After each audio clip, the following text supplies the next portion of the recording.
गांधीनगर थे दोनों से हम लड़ेंगे दोनों से। મળીશું આ સરકારમાં તલાટીથી લઈને કલેક્ટર શ્રી સુધી અમારા જેવા ધારાસભ્ય પણ સાંસદ હોય કે બીજા ચૂંટાયેલા પ્રતિનિધિ બધા પ્રજાના નોકર છે. અમે પણ નોકર છે પ્રજાના ટેક્સના પૈસા અમને પણ પગાર મળે છે. એટલે કોઈ પણ અધિકારીએ પોતે માલિક છે એવું સમજવાનું નથી. આજે આ બધા માલિકો આવ્યા છે, જવાબ માંગે છે. કલેક્ટર, ડીડીઓ, નિયામક ડીઆરડીએ ના અને 5 તાલુકાના ટીડીઓ ને બોલાવો, પછી જ અમે અહીંથી ખસીશું. અમારે પોલીસ સાથે કોઈ લેવા દેવા નહીં. કાયદોની વ્યવસ્થા જળવા એ જવાબદારી પોલીસની છે. પોલીસ મિત્રોને હું વિનંતી કરું છું, ભાઈ અમે શાંતિથી રજૂઆત કરવા આવ્યા છે. તમે ઘર્ષણ નહીં કરો જાણી જોઈને. અમારી સાથે તમે હું કરવા ઝઘડો ઉભો કરો છો? ભાઈ કાયદો વ્યવસ્થા જાળવો ને તમે.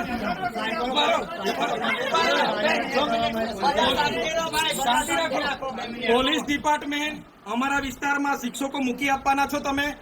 અમારા વિસ્તારમાં જે આધાર કાર્ડના કેન્દ્રો નથી ચાલતા, રેશન કાર્ડના સર્વર નથી ચાલતું, આયુષ્માન કાર્ડ નથી ચાલતા, તમે અમને બનાવી આપવાના હોય તો બોલો.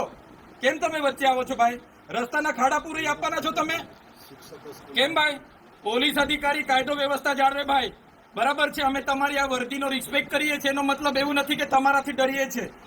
તમે હોય કે અમારા જેવા ચૂંટાયેલા પ્રતિનિધિ હોય, પ્રજાના આપણે નોકર છે. એ બધા ભૂલવું નહીં જોઈએ. સાહેબગીરી બંધ કરી દેજો, બરાબર. નોકરું કરવું હોય તો હરકા કરો બધા. અમે પણ પ્રજાના નોકર છે. અમને પણ પ્રજાના ટેક્સથી પૈસા મળે છે. ને આ કલેક્ટર કચેરી કોઈના બાપની જાગીર નથી ભાઈ. આ પ્રજાની સેવા માટેની ઓફિસ છે. કેમ આવવા દેવામાં નથી આવતા અમને?